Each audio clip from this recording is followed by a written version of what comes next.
Halo teman-teman, jadi cerita kali ini benar-benar cerita yang mengharukan sekaligus menegangkan. Jadi cerita ini dialami oleh satu keluarga yang mengalami teror santet. Gak satu atau dua ya, tapi satu keluarga. Jadi di sebuah daerah ada satu desa yang sebut aja desanya namanya Tanjung Sari. Ini nama samaran ya. Desa ini tuh terletak agak terpencil, cuma yang nggak terpencil banget. Dia ini terletak di antara perkebunan dan juga hutan. Jadi kalau mau jalan ke desa ini dari kota itu harus melewati kebun, harus melewati hutan-hutan, baru bisa sampai ke desa ini. Nah, di desa ini Pak Wira tinggal bersama keluarganya. Pak Wira punya satu istri namanya Ratna yang sering juga dipanggil Bu Wira dan juga dua anak yang bernama Rian dan Sinta. Rian ini berusia 11 tahun sementara Sinta berusia 6 tahun. Nah, keluarga Pak Wira ini terkenal sebagai orang yang baik, ramah, gak sombong, bahkan suka membantu warga lain. Sebenarnya dia juga dipilih menjadi kepala desa, cuman Pak Wira sendiri tuh nggak mau.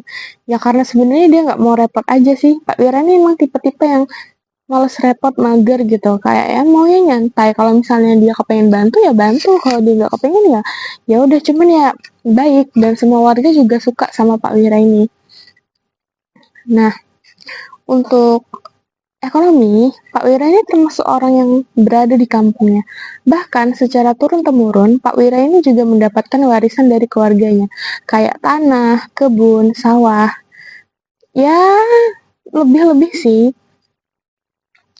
Untuk keluarga juga, keluarga Pak Wira ini keluarga yang cukup harmonis ya. Mereka sering bercanda, saling menggoda satu sama lain. Bahkan ketika ada masalah, mereka juga akan menghadapi masalah tersebut bersama-sama.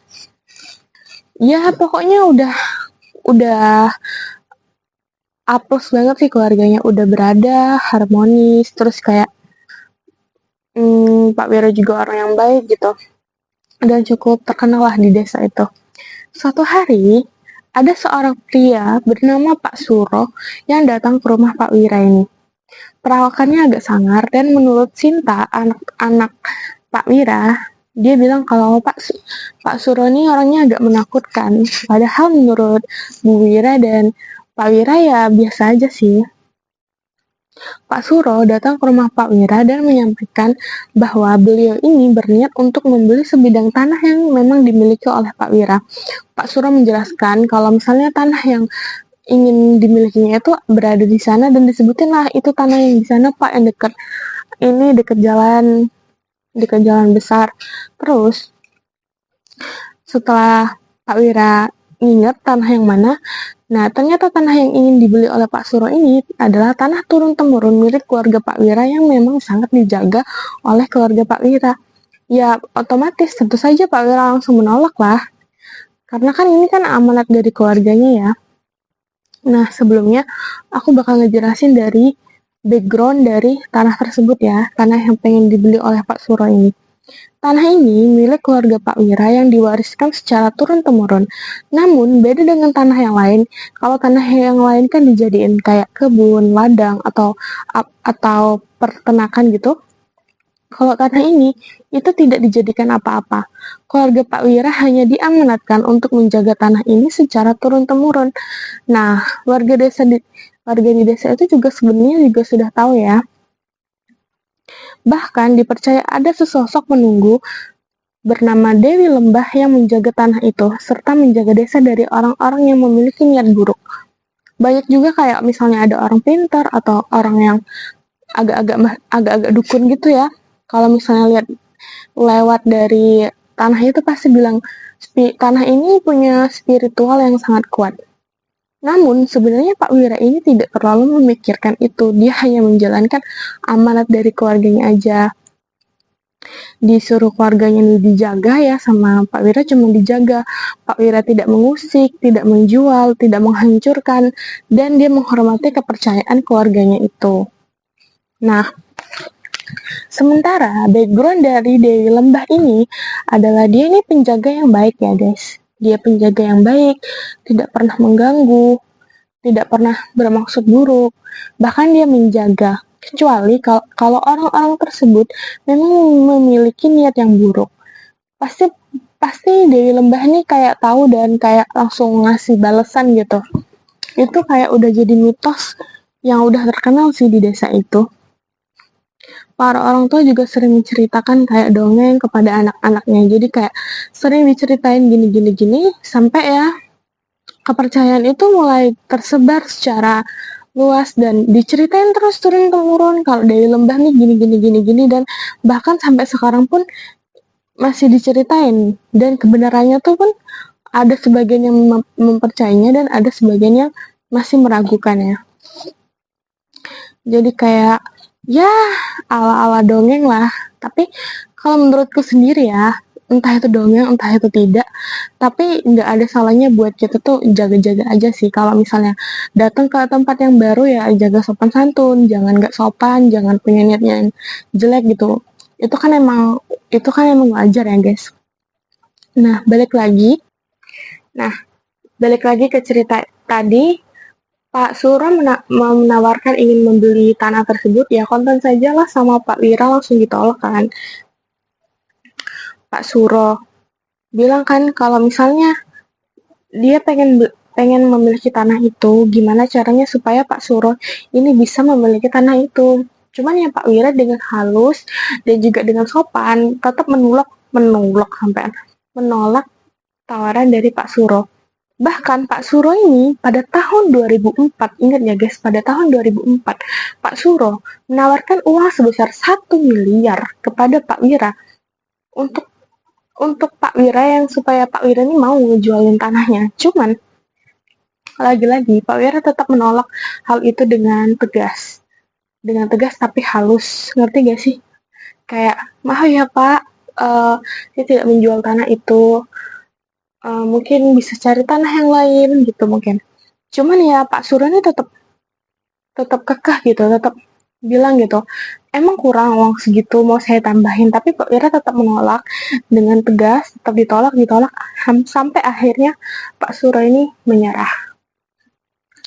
Namun hari demi hari ternyata Pak Suro tidak menyerah semudah itu.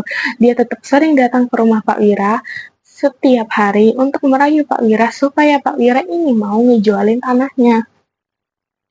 Nah, tentu saja lah, karena si Pak Suro ini sering datang ke rumahnya Pak Wira, ya akhirnya kabar tersebut ya tersebar di desa. Sama warga desa ya akhirnya jadi tahu kalau misalnya Pak Suro ini berniat untuk membeli tanah Pak Wira dengan harga 1 M.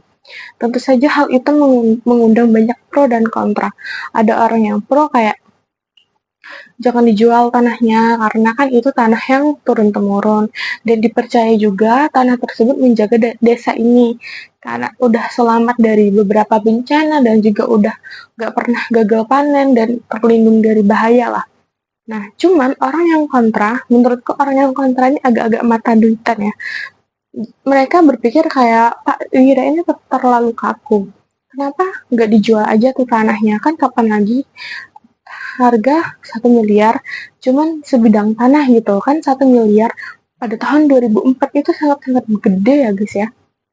Bayangin aja, sekarang ini udah tahun 2024.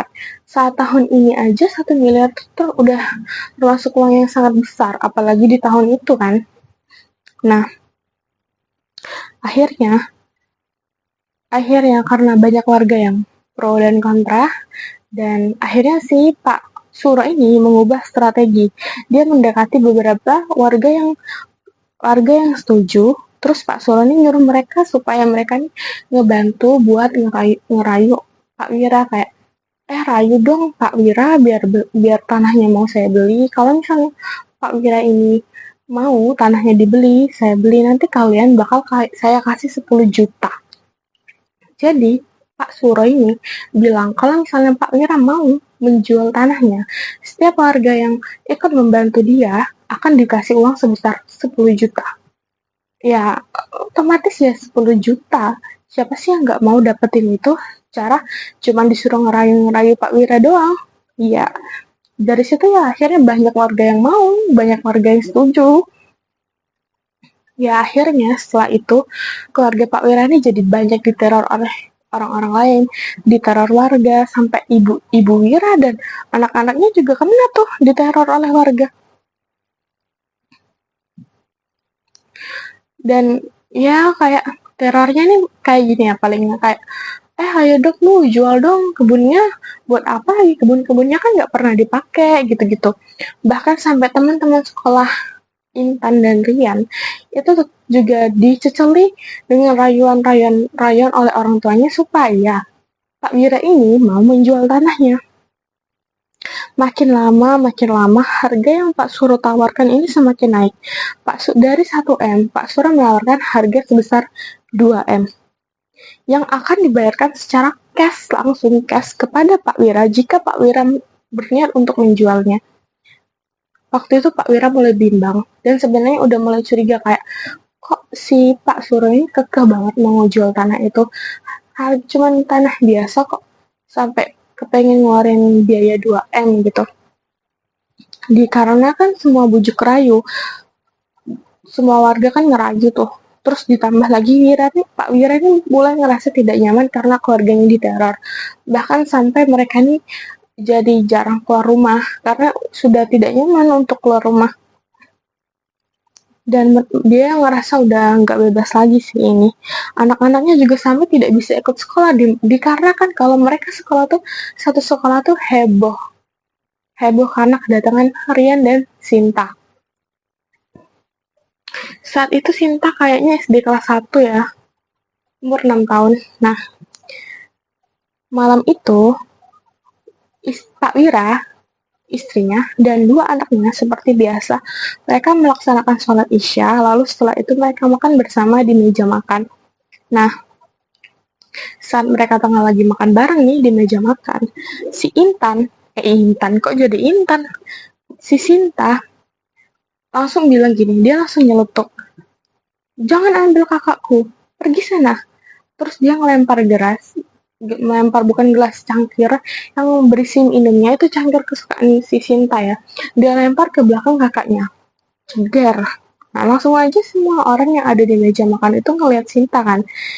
Terus Sinta nih dalam posisi menatap ke arah belakang kakaknya dengan ekspresi yang mau nangis tapi kayak diberani-beraniin. Sebenarnya gemes ya, Sinta kan masih bocil ya, dia kayak nangis tapi sama dia diberani-beraniin. Pak Wira yang ngeliat anaknya tantrum langsung diambil, dipeluk, ditenangin sambil dielus-elus kepalanya. Terus si Bu Wira sama si Rian langsung ngeberesin makanan yang ada di meja makan, diberesin semua, terus dibawa masuk. Akhirnya mereka kumpul lah di ruang tamu. Pas di ruang tamu, Bu Wira ini nanya ke Sinta, tadi Sinta marah kenapa? Kakak nakal ya? Terus Sinta nih geleng-geleng, terus dia bilang gini, tadi ada sesosok besar berbulu hitam yang memeluk kakak. Sinta gak suka sosok itu, seram. Sinta takut. Rian yang dengar perkataan Sinta, sebenarnya itu tuh cukup shock. Cuman si Rian ini, dia tuh juga sadar, terus dia ceritalah ke mamanya. Tapi Bu, bahu Rian waktu di meja makan tadi emang berat dan rasanya sakit. Terus pas Intan teriak, Intan marah, tiba-tiba bahunya Rian itu udah nggak seberapa berat lagi. Pak Wira di sini mulai diperhatiin lah ekspresi anaknya itu satu-satu. Dia perhatiin Rian, dia juga perhatiin si Sinta. Dia ngeliat kan anaknya ini mulai gelisah.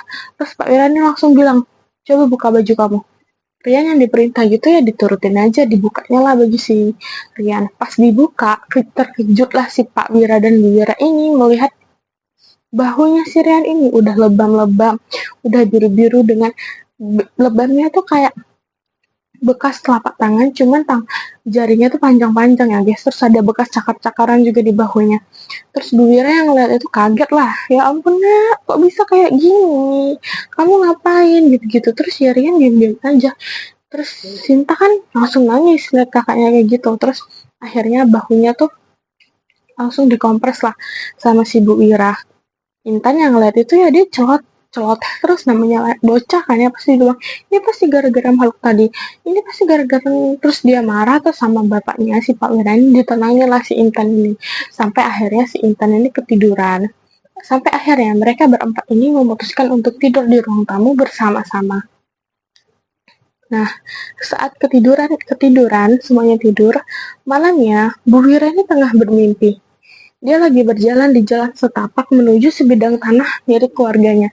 Ini dia jalan di setapak menuju tanah yang pengen dibeli oleh Pak Suro itu ya. Dia jalan hingga akhirnya dia sampai. Dia kaget ngeliat tanahnya, kok tanah yang harusnya sebidang tanah biasa. Dalam penglihatannya Bu Wira ini berubah menjadi sebuah istana yang sangat megah dan mewah dan juga besar. Di depan istana tersebut ada dua sosok penjaga yang sepertinya prajurit yang menjaga bagian depan ya. Pas Bu Wira datang, prajurit itu menunduk dan membukakan pintu gerbang tersebut. Bu Wira yang saat itu bingung, ya diturutinnya aja lah, masuklah dia ke dalam istana itu. Dia lihatlah interiornya yang mewah, taman-tamannya yang asri, banyak buah-buahan yang bertebaran kayak di pohon-pohon gitu. Dan juga banyak orang lalu lalang yang terlihat biasa aja waktu melihat Bu Wira. Nah, pas Bu Wira masuk, dia disambut oleh satu dayang yang sepertinya cukup berpangkat ya di sana. Bu Wira ini diarahkanlah oleh dayang tersebut menuju salah satu aula yang besar yang bahkan lebih megah daripada di tempat depan tadi. Di tempat aula besar itu, di lurusannya dari Bu Wira ini, ada satu singgasana yang berwarna hijau dan juga ada sesosok perempuan berkebaya hijau dengan rambut disangkul yang sangat cantik. Akhirnya, Bu Wira ini jalanlah mendekat ke arah sosok itu. Setelah Bu Wira mendekat, sosok itu menatap Bu Wira dengan tatapan yang dalam. Terus sosok itu langsung bilang gini, "Saya sudah menunggu. Mari Ratna, kita ngobrol sebentar." Ucapan perempuan itu seketika membuat Bu Wira merinding. Kan Bu Wira nih nggak kenal siapa perempuan itu ya. Kok perempuan itu bisa tahu namanya? Terus kok bisa kayak udah seolah-olah menunggu Bu Wira, cuman nggak dipikirin terlalu dalam sama Bu Wira. Akhirnya mereka duduk bersama. Pas duduk, di meja udah tersajiin bermacam-macam makanan. Bahkan makanannya tuh sangat mewah ya guys untuk ukuran Bu Wira yang sebenarnya cukup berada. Cuman kayak makanan yang disajikan itu 10 kali lipat lebih mewah daripada dia biasanya. Perempuan itu bilang, "Jangan takut, saya tidak akan menyakiti orang baik. Saya mengundang kamu ke sini karena ingin memberikan kamu ini." Perempuan itu menyerahkan sebungkus kecil yang nggak tahu apa isi dalamnya, terus diberikan kepada Bu Wira. Sama Bu Wira dilihat, terus dibuka kan, ternyata isinya kacang hijau.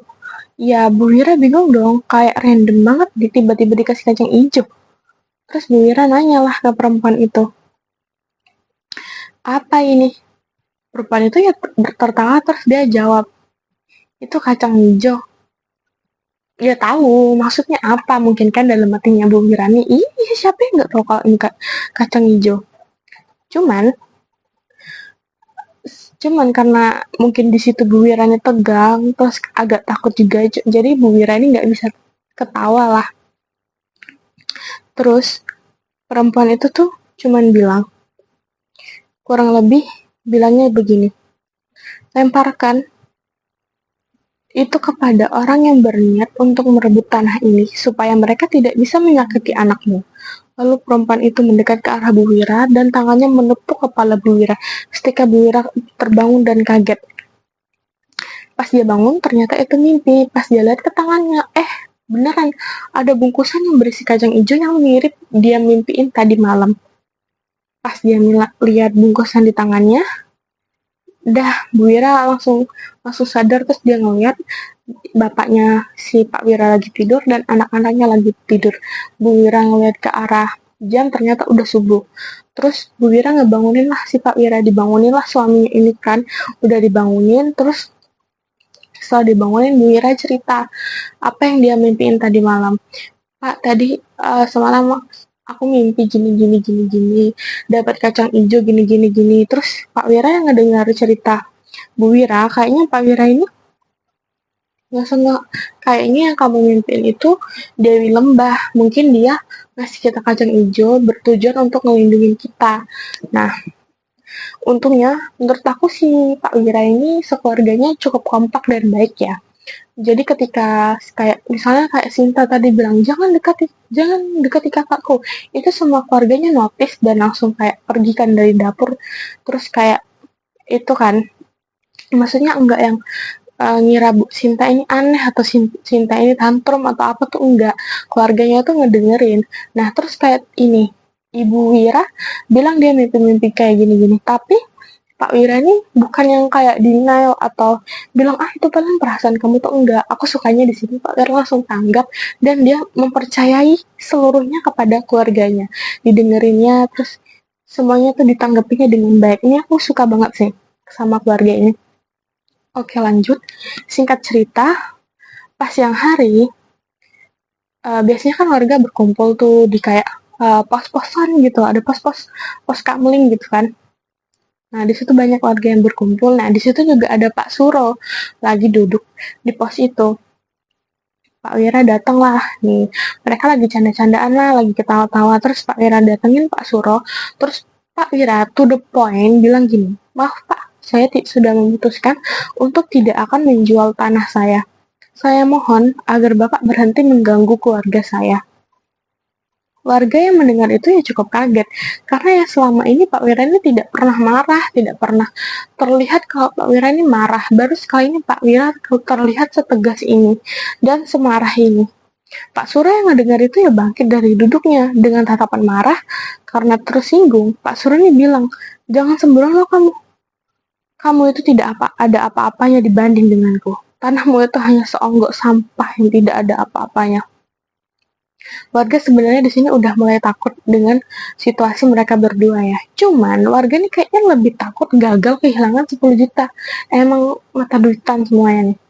Terus warga di situ ada deh yang mulai berani menutup untuk ngerayu, ayo Pak jual aja, kapan lagi deh dapat 2 miliar.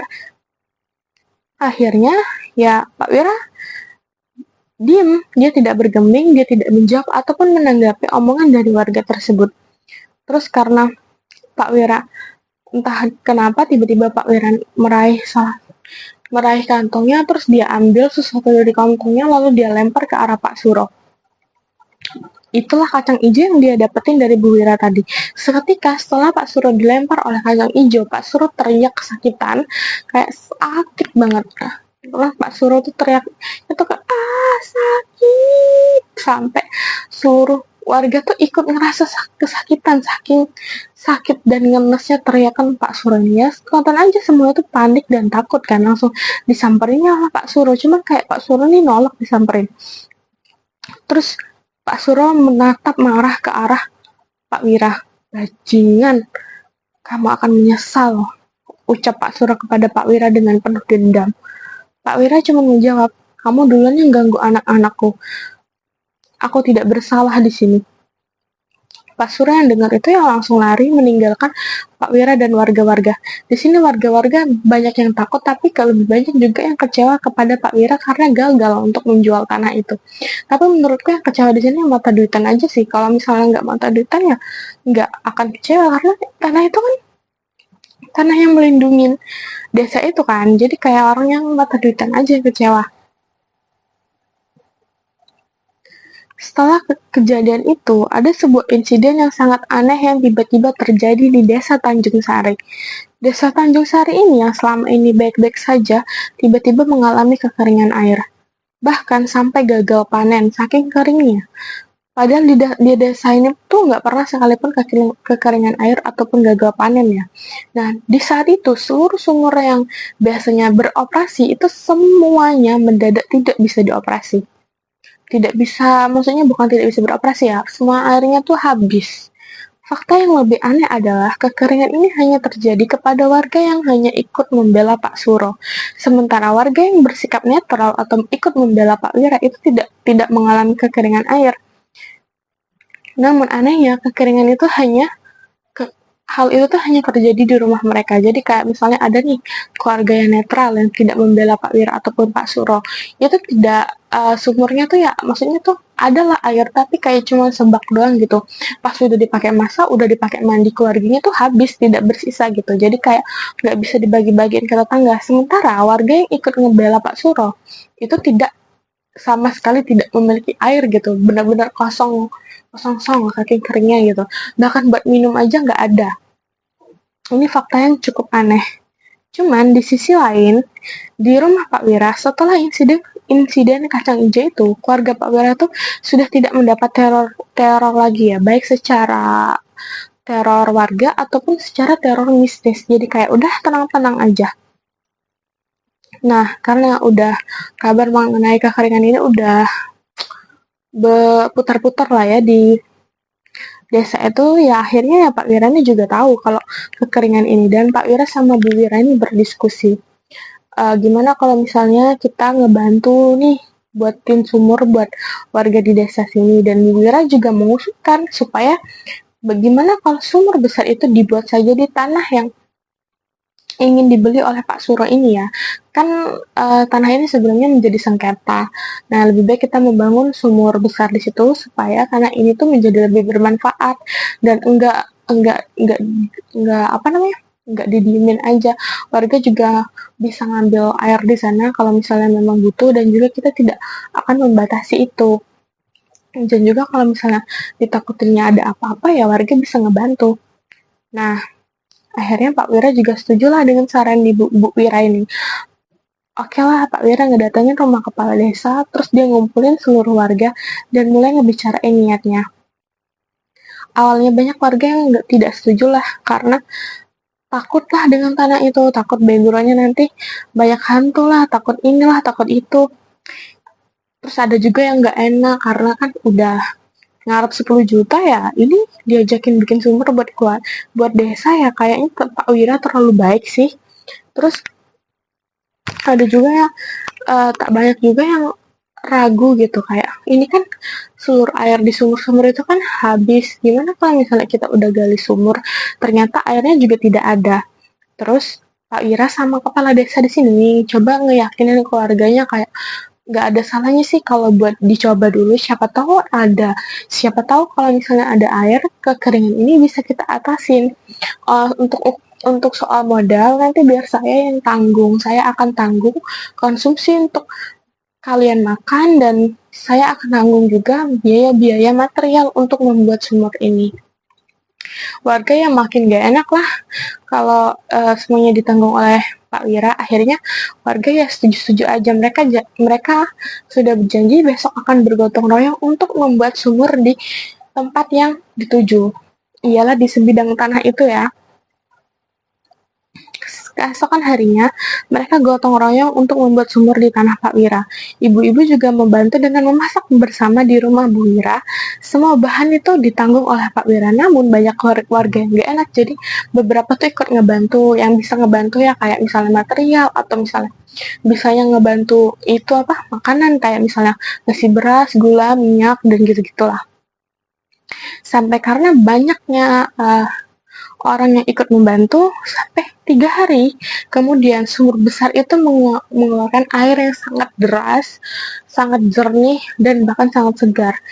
Dalam 3 hari sumur itu jadi sumur besar lah ya, dan akhirnya warga pun cukup senang dengan hasilnya dapat sumur yang besar. Dan Pak Wira juga udah menjelaskan kalau seluruh warga diperbolehkan untuk mengambil air di sini dan tidak dibatasi oleh apapun. Jadi yang penting jangan rebutan, jangan dorong-dorongan ya, ganti-gantian, jangan dihabisin semua, yang lain juga harus kebagian.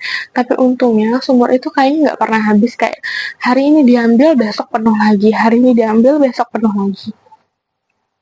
Setelah kejadian itu ya warga desa mulai sadar, jadi kayak Pak Wira ini ternyata emang bukan orang yang aneh-aneh gitu, dan kejadian yang dia tidak ingin menjual tanah itu jadi kisah heroik di desa itu, kayak Pak Wira nggak mau ngejual tanah itu mungkin gara-gara melindungi desa kita gitu-gitulah. Intinya kayak rumor itu mulai menyebar, dan mulai dilebih-lebihkan. Bahkan cerita tentang Dewi Lembah juga mulai dibahas-bahas secara terus-menerus dengan cocokologi teori warga dengan yang kekeringan tuh cuma melanda orang-orang yang ngebela Pak Suro doang.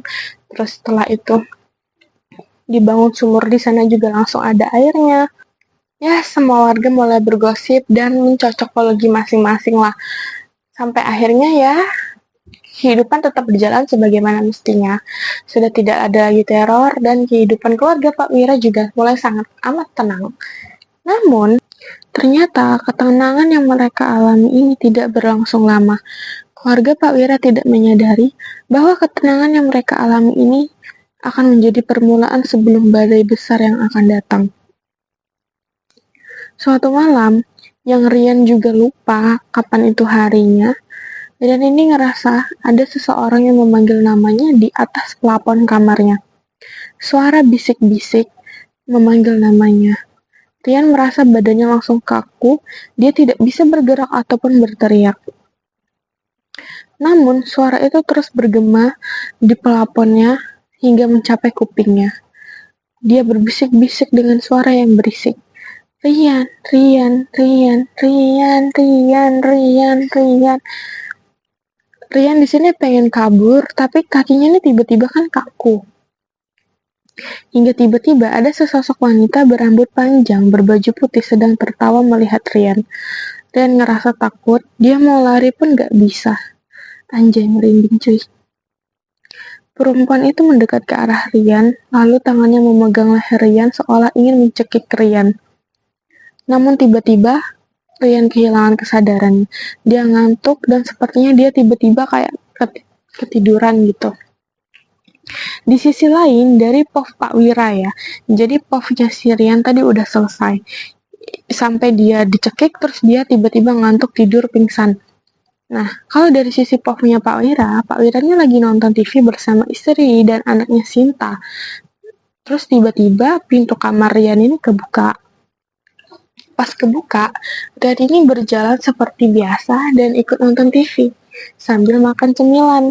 Nah, udah kan mereka kayak ngobrol-ngobrol seperti biasa, makan cemilan, ketawa-tawa gitu. Di situ Intan ya berceloteh lah nanyain ini itu dan membuat mereka semua ketawa.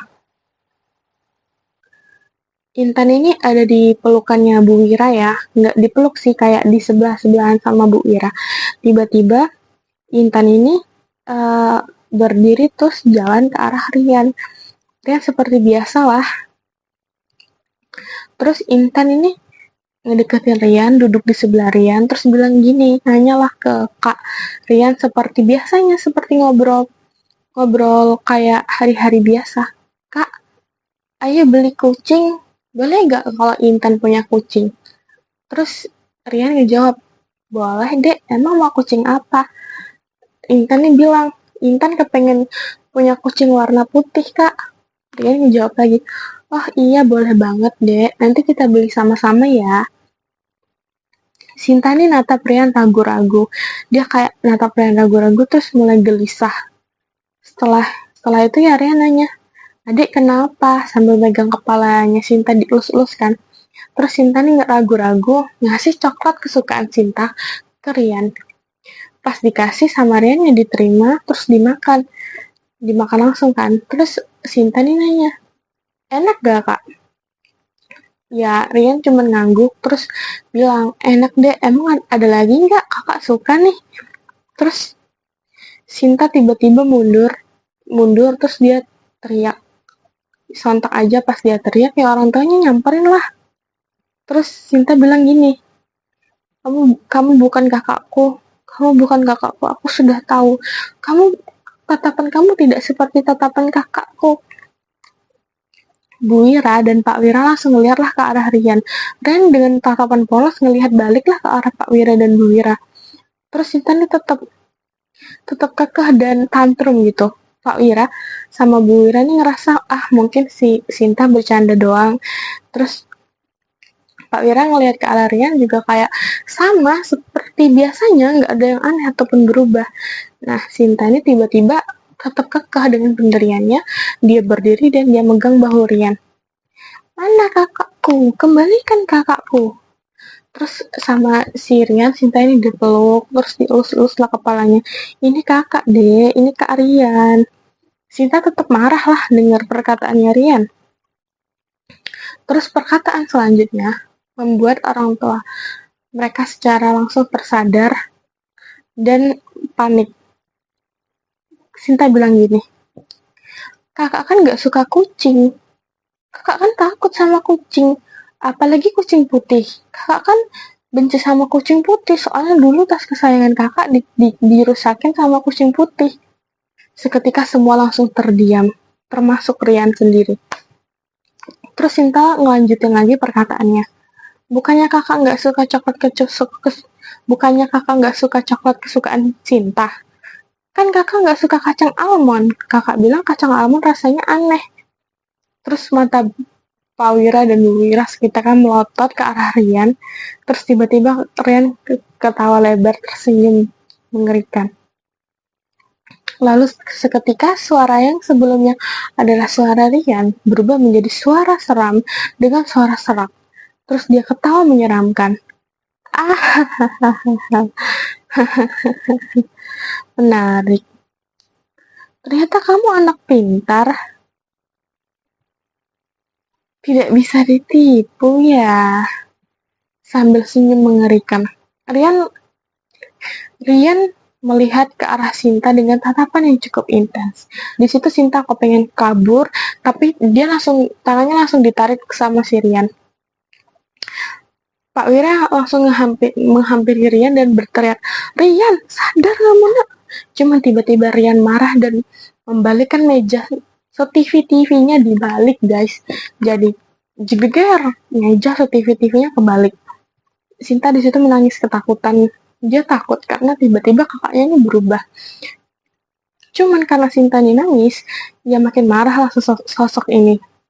Sinta marah, dijambatnya rambut Intan. Jangan berisik, diam. Sinta tetap nangis, terus Rian ketawa-tawa. Cuman Sinta di sini makin nangis lah lihat kakaknya yang seram. Terus tiba-tiba aja Rian ini ngecekik lehernya Sinta, cuman terhalang oleh teriakannya Ibu Wira.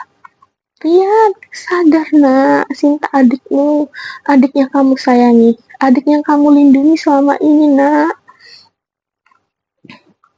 Rian, Bu Wira teriak-teriak sambil nangis lah, dia kaget ngelihat anaknya yang tiba-tiba berubah.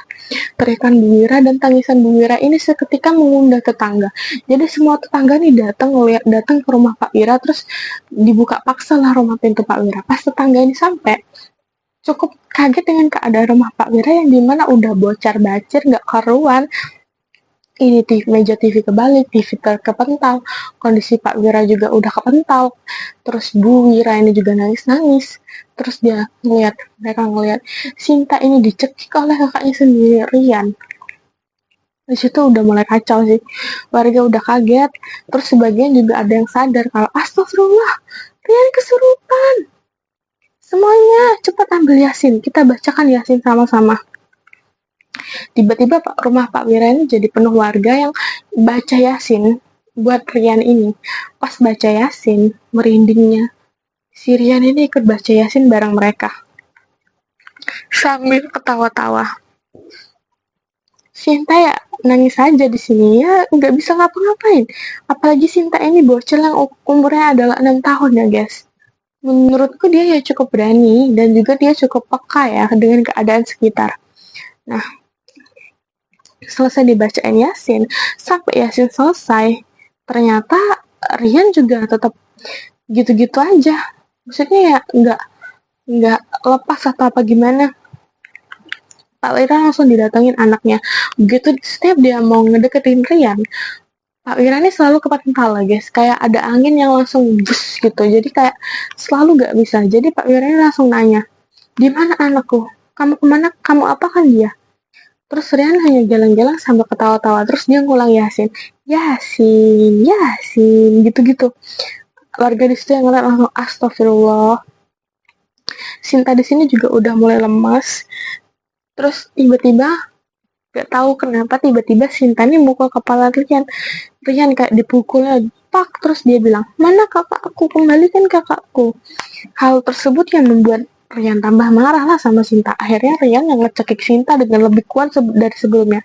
Semua orang, baik warga maupun Pak Wira dan Bu Wira panik. Mereka semua mendekat ingin menolong Sinta. Cuman setiap mereka mendekat lagi-lagi itu mereka yang kepental. Gak ada yang bisa ngedekat oleh Kak Rian. Terus Rian makin ngecekik Sinta. Di situ semua orang udah panik. Bu Wira udah nangis-nangis. Pak Wira udah tetap berusaha untuk ngedekat. Terus Pak Wira yang udah gak karu-karuan, udah panik gak karu-karuan, takut Sinta ini kenapa-napa. Terus akhirnya pas si Rian ini ngecekik Sinta, semuanya panik. Rasanya tuh rumah Pak Wira tuh kayak bergoyang-goyang gitu. Terus suara Rian itu menggema. Baiklah, lebih baik ku bunuh kau duluan, karena kau selalu mengacaukan rencanaku. Sinta di situ ketakutan, dia lemas karena yang ngecekik dia kan di bayangan dia kan kakaknya sendiri ya, orang yang paling dia sayang. Pasti dia sangat takut lah. Bu Mira di situ hanya bisa teriak-teriak, dia nangis, terus dia ditenangin oleh warga-warga di sana. Terus Pak Wira tetap mencoba terus untuk mendekati Rian secara terus-menerus. Cuman dia lagi-lagi itu dia terpental sampai yang paling terakhir. Dia terpental dan kakinya menumbur salah satu pecahan dari TV hingga lukanya tuh ternyata cukup dalam ya guys. Terus Rian tetap ketawa-tawa sedikit lagi. Di situ udah kelihatan mukanya Intan nih merah, lehernya juga merah, semuanya tuh udah panik. Bu Hira juga udah lemes kayak mau pingsan. Nih ngeliat anaknya tuh Rian mengecekik adiknya sendiri dan adiknya tuh tidak mampu untuk melawan gitu. Semuanya di situ udah mulai lemes. Tiba-tiba aja Rian ini teriak, panas. Mata Sinta terbuka, lalu Sinta tiba-tiba berdiri. Terus dia berjalan ke arah satu buah kursi yang memang ada di sana. Terus dia duduk dengan anggun. Dia melihat dengan mata datar ke arah Rian. Semua orang di situ kebingungan dong, kok Sinta tiba-tiba ini sadar gitu. Cuman tatapan itu bukan seperti tatapan Sinta pada umumnya. Itu cara duduknya Sinta juga terlihat anggun dan karismatik gitu. Bu Wira yang udah pernah sekali bertemu dengan sosok itu juga langsung sadar. Bu Wira langsung nyeletuk, apakah kamu Dewi Lembah? Terus Sinta langsung mengangguk dengan tersenyum anggun. Sontak aja jawaban Sinta langsung menimbulkan riuh di sana. Semua warga tuh langsung riuh. Sinta bilang ke arah Rian, aku sudah membiarkanmu, namun kau dengan tak tahu diri kembali ke sini dan merusuh. Sinta berjalan ngedekatin Rian, namun di sini Rian memberontak, cuman dia kayak gak bisa gerak gitu ya. Tiba-tiba aja Sinta memegang dada Rian dan sepertinya Rian langsung tidak berdaya. Waktu itu entah Sinta apain, tiba-tiba kayak Rian ini berteriak, teriak, terus dia bilang panas, dan akhirnya dia pingsan. Tak lama kemudian disusul dengan Sinta yang pingsan. Akhirnya mereka berdua pingsan. Cuman alhamdulillahnya mereka berdua ini tidak kenapa-napa ya. Maksudnya nggak sampai meninggal gitu. Pingsan. Terus langsung dideketin oleh si ini si bapaknya dengan ibunya langsung langsung dipeluk. Semuanya di situ lega dan penuh suasana haru lah. Tiba-tiba aja Rian sadar, harganya udah mulai heboh lagi. Ya takut kalau misalnya Rian ini masih ada keserupan. Namun tiba-tiba aja Rian menangis dan memeluk bapaknya. Pak, Ira takut, Pak. Rian takut, Pak. Rian takut sambil memeluk bapaknya. Di situ si Pak Wira tuh cuma bisa menenangkan anaknya. Di situ semua orang lega karena Rian udah sadar. Matanya juga udah enggak kayak tadi dan suaranya juga udah kembali normal seperti biasa. Nah, tidak lama setelah itu, tiba-tiba salah satu warga datang bersama Pak Ustadz yang langsung disambut oleh orang-orang di sana. Di sini untungnya semua warga tuh ngebantu Pak Wira ya guys, bukan yang kayak dibiarin aja gitu. Memang kronologinya kan si Pak Wira ini kan emang orang baik ya, jadi warga itu di sini juga cukup respect lah dan cukup pengen ngebantu ketika Pak Wira ini ada masalah gitu. Nah, di sini Pak Ustadz seketika ini berkeliling di rumah Pak Wira. Dikelilinginnya lah rumah Pak Wira. Dan di situ semua warga juga cukup membantu ya. Kayak misalnya Pak Ustadz butuh air, diambilin air. Pak Ustadz butuh garam, diambilin garam.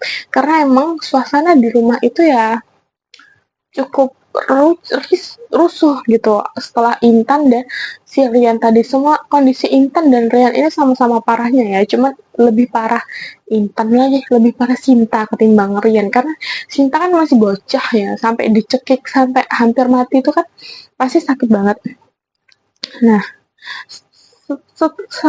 sesaat setelah Pak Ustadz ngelilingin rumah, tiba-tiba Bu Wira ini yang lagi meluk si Sinta itu berdiri, ngedorong si Sinta, terus tiba-tiba Sinta nih masih ini ya, masih pingsan, yang sadar nih baru Rian. Tiba-tiba aja Bu Wira ini ngebentur-benturin kepalanya ke dinding. Blok, blok, blok, blok, dibentur-benturinnya. Jedek, jedek, jedek. Nah, dibentur-benturinnya kepala ke dinding. Terus, ya semuanya langsung ke astagfirullah, Bu Wira sekarang yang kesurupan. Warga-warga juga heboh dan akhirnya Pak Ustadz juga datang nyamperin Bu Wira kan. Terus Pak Ustadz nih bilang gini pas ngeliat Bu Wira, jangan biarkan Bu Wira ini keluar dari rumah. Tahan Bu Wira, jangan sampai Bu Wira ini keluar dari rumah. Karena kalau misalnya Bu Wira udah keluar dari rumah, akan sulit untuk menemukannya. Tiba-tiba aja setelah Pak Ustadz ngomong itu, Bu Wira lari nih ke pintu. Pas ke pintu ditariklah sama si Pak Wira. Pak Wira gak keluar, dibantu oleh warga. 10 orang yang megangin Bu Wira, tetap gak bisa. Semua warga tuh akhirnya berbondong-bondong untuk nahan Bu Wira. Cuman tiba-tiba aja, entah kenapa kekuatan Bu Wira ini kayak tidak seperti biasanya ya. Biasanya dia tidak sekuat ini, cuman kayaknya ini dia tuh kuat banget ya. Kayak 15-an orang aja tetap tidak bisa untuk nahan Bu Wira. Bu Wira kayak pengen aja lari ke pintu. Terus dia bilang, lepas, biarin aku pergi gitu. Sudah, mereka gitu tetap aja setelah 30 menit warga tetap ini kayak udah mulai capek gitu, tapi nggak bisa ya, kalau misalnya dilepas ditakutkan nanti Bu Wira ini langsung lari ke pintu itu. Tiba-tiba aja Sinta bangun dengan wajahnya yang lemas, lehernya yang memerah, kepalanya berdarah, serta rambut yang acak-acakan bekas dijambak sama si Rian itu kan. Udah, dia ngeliat ibunya yang tidak seperti biasanya. Sini kayaknya yang paling peka ini Sinta ya. Sinta nangis, terus dia nangis lihat ibunya kayak gitu. Terus Sinta memeluk kaki berjalan sempoyongan sambil meluk kaki ibunya. Pas dia meluk kaki ibunya, Sinta bilang, "Ibu, jangan pergi, jangan tinggalin Sinta." Sinta nangis pilu. Di situ kayak semua orang yang ada di situ ya nangis semua ya, sedih semua. Di situ Pak Ustadz langsung ngebacain doa. Di situ tetap Sinta nangisin ibunya sambil meluk kakinya. Rian yang ngeliat itu ya dia ikutan datangin Sinta sambil meluk kaki sebelah ibunya. Jadi Rian meluk kaki kiri, si Sinta meluk kaki kanan. Satu-satu gitu Kak. Mereka semuanya sama-sama nangis. Sontak saja karena dikarenakan Rian sama Sinta ini nangis ya semua warga di situ ikut nangis. Jujur aku juga sedih sih di sini. Ibunya kayak pengen pergi gitu kan, terus anaknya nangis, terus Pak Ustadz baca-bacain doa sampai akhirnya ibunya ini kayaknya mungkin kesadar karena anaknya ini ya mungkin cinta kasih sayang keluarga ini cukup besar, jadi mungkin Bu Wira nih sadar gitu. Pas sadar ya mereka semua akhirnya nangis terus pelukan. Di sini semua warga tuh terharu ya, mereka nangis pelukan. Dan akhirnya di sini Pak Ustadz mulai ngejelasin kalau sebenarnya rumah yang Pak Wira tinggalin ini sudah tidak aman. Sudah banyak sekali sosok yang menunggu dan meneror mereka. Kalau misalnya mereka masih terus ada di rumah ini, bakal tidak lama lagi kemungkinan mereka akan meninggal satu persatu. Karena memang mereka ini sudah ditargetkan oleh banyak sosok. Ada orang yang memang sengaja menaruh santet untuk keluarga Pak Wira ini. Terus Pak Ustadz juga ngejelasin kan kayak di setiap sudut rumah ini sudah ada yang ngejaga buat menunggu kapan keluarga Pak Wira ini lengah. Kalau misal pun untuk sekarang memang mungkin mereka gagal, tapi tidak menutup kemungkinan nanti bakal ada teror-teror berkelanjutan ke depannya. Terus Pak Ustadz ini nyaranin buat mending kalian semua pindah jangan hari ini sekarang juga kalau bisa jangan lagi tinggal di sini karena ini di sini tuh bahaya banget. Terus ya ada salah satu warga yang kepo ya tetap didedas Pak Ustadz, Pak sebenarnya ininya ada apa sih? Kenapa Pak Wira ini gini? Pak Wira kan tidak pernah aneh-aneh selama di kampung, tidak pernah buat masalah atau apapun. Kok bisa Pak Wira mengalami hal seperti ini? Pak Ustadz di sini cuma ngejelasin kalau kayaknya ada orang yang nggak suka sama Pak Wira. Saya tidak perlu sebutin siapa, namun kayaknya orang tersebut ini memiliki ilmu yang cukup tinggi hingga bisa langsung menyantet Pak Wira. Dan mulai disinilah warga-warga tuh bercocokologi. Siapa lagi kalau bukan Pak Suro, karena emang musuh dari Pak Wira ya cuma Pak Suro, nggak ada lagi. Dan warga di sini cukup agak-agak kesel juga dengan Pak Suro karena ya di situ juga mereka juga sebenarnya udah tahu dan ternyata emang benar desa mereka ini dilindungi oleh Dewi Lembah. Dikarenakan mereka ngeliat langsung kan cinta yang kesurupan Dewi Lembah tadi. Jadi kayak warga ya cukup udah mulai kesadar lah mungkin. Di sini kepercayaan masing-masing ya. Ada yang percaya dengan Dewi Lembah, ada yang enggak. Cuman karena mereka udah ngeliat langsung, jadi kayak udah banyak yang percaya. Nah, setelah itu Pak Ustadz nyaranin buat kita adain pengajian. Semua warga harus ikut ngaji.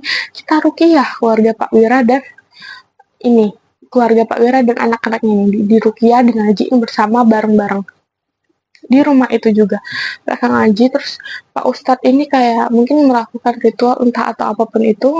Pak Wira gak tahu, akhirnya mereka ngaji bareng-bareng semuanya gitu. Pas ngaji si Rian, Intan, Bu Wira itu gelisah. Mereka gelisah, cuman Pak Ustadz ini tetap bilang, terus jangan berhenti ngajinya. Cepat kita harus bisa menyelesaikan Yasin ini. Mereka terus baca Yasin itu sampai 3 kali. Pak Ustadz juga meruqyah Pak Wira, Bu Wira, Intan, dan juga Rian. Diruqyah satu persatu. Setelah selesai, semua warga juga selesai ngaji.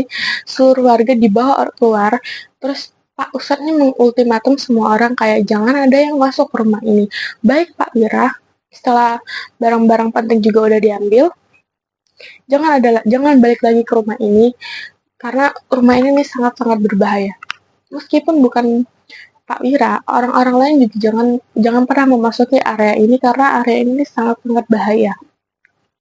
Akhirnya, ya udah Pak Wira dan keluarganya untuk sementara ini nginep di rumah Pak Ustadz. Cuman kayaknya karena kampung itu kampung yang terkenal, maksudnya kayak Pak Wira ini terkenal di kampung itu ya warga respect ya, banyak banget yang ngebantuin Pak Wira kayak ngasih makanan, ngasih ini, ngasih itu, kayak banyak banget deh. Terus banyak yang kayak nawarin mau nginep di rumahnya atau gimana gitu. Pokoknya semuanya tuh baik banget. Udah, akhirnya Pak Wira nginep di rumah Pak Ustadz. Keesokan harinya kesiar kabar Pak Suro meninggal di tempat sebidang tanah di dekat sumur. Pak Suro meninggal di situ dan ternyata terbongkar. Ternyata Pak Suro ini adalah seorang mbah dukun yang dia nih nggak netap di satu tempat ya, pindah-pindah gitu. Dia selalu pindah-pindah dan nyari sesuatu supaya bisa ninggiin ilmunya.